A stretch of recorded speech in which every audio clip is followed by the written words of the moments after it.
Online class में आपका स्वागत है।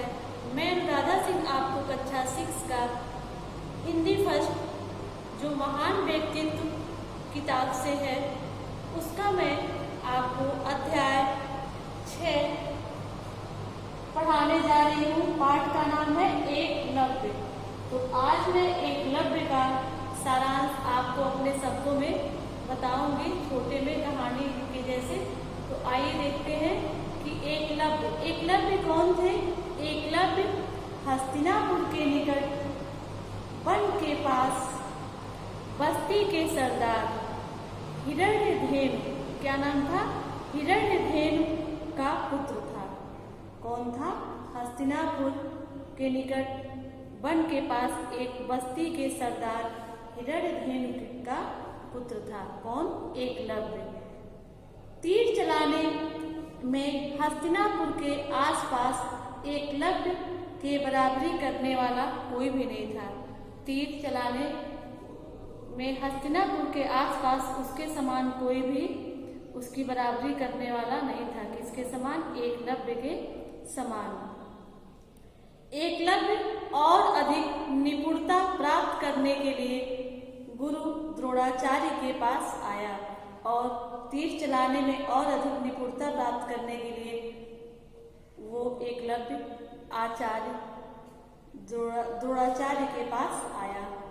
द्रोणाचार्य बाण विद्या के अद्वितीय आचार्य थे। द्रोणाचार्य कौन थे? वो बाण विद्या के अद्वितीय आचार्य थे। उन्होंने तीर चलाकर किसी राजकुमार की अंगूठी को कुएं से बाहर निकाल दिया था और वे तीर चला करके किसी राजकुमार की अंगूठी को कुएं से बाहर निकाल दिया था। हस्तिनापुर आकर रणभूमि में दोपहर के समय एकलव्य ने राजकुमारों को अभ्यास करते और बाण चलाते देखा। और एक दिन वे हस्तिनापुर आकर रणभूमि में दोपहर के समय क्या देखा कि वहां पर एकलव्य ने राजकुमारों को अभ्यास करते और बाण चलाते उन्होंने देखा। कौन? एकलव्य ने देखा। उसके बाद से अर्जुन की धनुर्विद्या देखकर एकलव्य के मुख से वाह वाह शब्द निकला।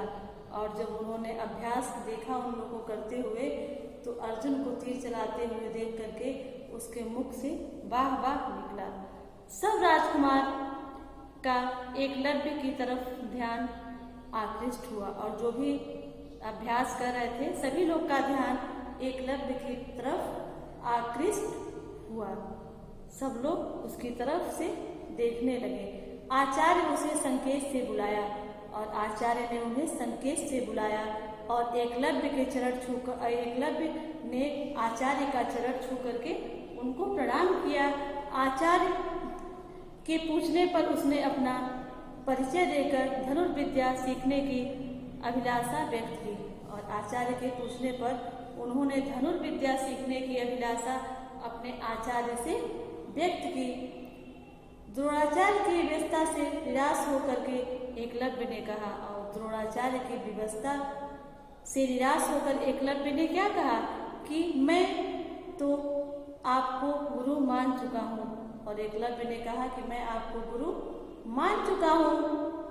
द्रोण के चरण छूकर वह चल पड़ा और द्रोणाचार्य का वो पैर छू करके वो एकलव्य आगे चला गया। जंगल में द्रोणाचार्य की मिट्टी की मूर्ति के सामने वह दिन भर बाण चलाने के अभ्यास में बाण विद्या में निपुण हो गया। और जंगल में उन्होंने द्रोणाचार्य की मिट्टी की मूर्ति बनाई और उसके सामने दिन भर बाण का अभ्यास करने के कारण वह बाण विद्या में निपुण हो गया। एक दिन घोड़े पर सवार होकर राजकुमार हिरण्य का पीछा कर रहे थे। एक दिन घोड़े पर सवार होकर के राजकुमार किसका पीछा कर रहे थे? हिरण्य का पीछा कर रहे थे। एकलव्य ने अपने बाणों की वर्षा से घोड़े को रोक दिया और एकलव्य ने क्या किया? अपनी बाणों के वर्षा से घोड़े को रोक दिया। राजकुमार ने एक जटाधारी सन्यासी को एक मूर्ति के सम्मुख बैठ देखा।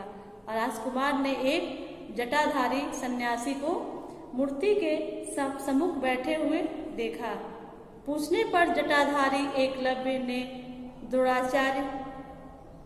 द्रोणाचार्य की मूर्ति को धनुर्विद्या सीखने वाला अपना गुरु बताया और उन्होंने जिस मूर्ति के सामने द्रोणाचार्य के अभ्यास करा था उनको अपना वो गुरु बताया। जब राजकुमार ने पूछा, लौटकर राजकुमार ने सारी कथा आचार्य को सुनाई और लौट करके उन्होंने क्या किया, सारी कथा अपने आचार्य को सुनाई। अर्जुन बहुत खिन्न थे, क्योंकि अर्जुन बहुत ही दुखी थे, क्योंकि वे समझते थे कि मेरे समान बाढ़ चलाने वाला कोई नहीं है और वो ये सोचते थे कि मेरे समान कोई बाढ़ चलाने वाला नहीं है।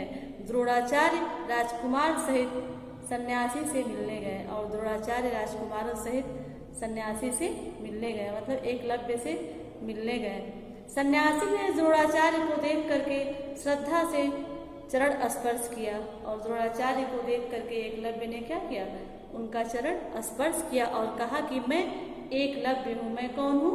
मैं एकलव्य हूँ और मैं आप ही की कृपा से बाढ़ चलाने में सफलता प्राप्त की है और कहा कि मैंने आपकी कृपा से ही बाढ़ चलाने में सफलता प्राप्त की है।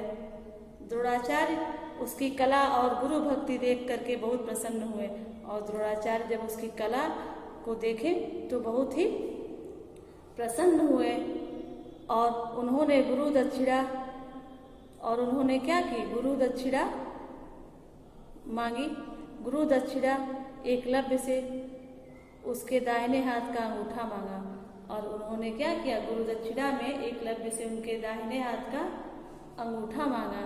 एकलव्य ने अपने दाहिने हाथ का अंगूठा काट करके उनके चरणों पर रख दिया और उन्होंने गुरु दक्षिणा जब मांगा, उन्होंने अपने दाहिने हाथ का अंगूठा काट करके उनके चरणों में रख दिया। साथ ही साथ श्रद्धा से ही ज्ञान की प्राप्ति होती है। बच्चों, ये सच है कि अगर आपके अंदर श्रद्धा है तो आपको ज्ञान की प्राप्ति हो जाएगी। इस प्रकार से इससे हमें यही सीख मिलती है कि अगर मन में श्रद्धा हो तो हमें ज्ञान की प्राप्ति अवश्य होगी। इस प्रकार से आपका एकलव्य पाठ समाप्त हुआ। इसका मैं अब आपको अभ्यास प्रश्न बताऊंगी। आइए हम कक्षा 6 का अध्याय 6 एकलव्य महान व्यक्तित्व का अभ्यास प्रश्न देखते हैं। तो पहला है, निम्नलिखित प्रश्नों के उत्तर लिखिए। पहला है क, पेड़ से फल गिराने के लिए एकलव्य ने बालकों को कैसे प्रोत्साहित किया? इसका आंसर होगा, पेड़ से फल गिराने के लिए एकलव्य ने तीर चलाने की बात कहकर बालकों को प्रोत्साहित किया। दूसरा है, हिरण्यधेनु को बस्ती का सरदार क्यों कहा जाता था? इसका आंसर होगा, हिरण्यधेनु बहुत प्रभुत्वशाली था जिस कारण वह बस्ती का सरदार कहा जाता था। अगला है ग, द्रोण का नाम द्रोणाचार्य कैसे पड़ा? उत्तर होगा, द्रोण ने जीवन के प्रारंभ से ही शस्त्र चलाना सीखा था। वे बाण विद्या के आचार्य थे, इस कारण उनका नाम द्रोणाचार्य पड़ा। अगला है घ, एकलव्य ने बाण विद्या सीखने का क्या उपाय किया? इसका आंसर होगा, एकलव्य ने बाण विद्या के लिए द्रोणाचार्य को गुरु मानकर मिट्टी की उनकी मूर्ति के सामने दिन भर अभ्यास करने का उपाय किया। अगला है, रिक्त स्थानों की पूर्ति कीजिए। इसका पहला है, द्रोणाचार्य के समान बाण विद्या में कोई दूसरा नहीं था, तो दूसरा भरा जाएगा इसमें। दूसरा है, द्रोणाचार्य हस्तिनापुर के राजकुमारों को बाण विद्या सिखाते थे, तो इसमें हस्तिनापुर और राजकुमारों भरा जाएगा। एकलव्य ने धनुर्विद्या सीखने की अभिलाषा व्यक्त की, इसमें अभिलाषा भरा जाएगा। अगला है, एकलव्य ने गुरु दक्षिणा में दाहिने हाथ का अंगूठा काट कर गुरु के चरणों में रख दिया, तो दाहिने हाथ का अंगूठा इसमें भरा जाएगा। सही के सामने सही तथा गलत के सामने गलत का निशान लगाइए।